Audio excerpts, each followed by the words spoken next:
குணத்தே குணமா முனிவர் ஒரு மொழிக்கார் குணத்துக்கு தேடி வரும் பொருளே இன்னைக்கு நீ எல்லா உயிர் கட்டும் உயிரே எனக்கு மருந்தே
சென்று சென்று அணுவாய் சென்று சென்று ஒன்றாம் திருப்பெரும் துறையுரை சிவனே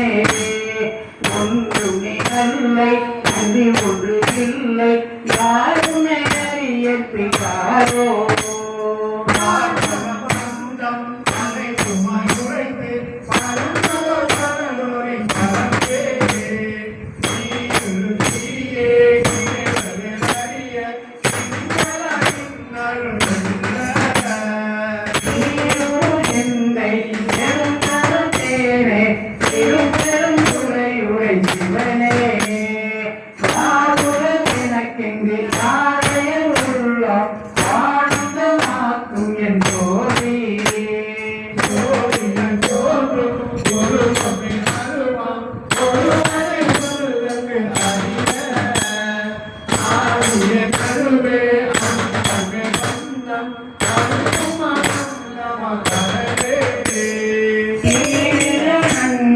திருவரும் குன்றை திருப்பெரும் துறை உரை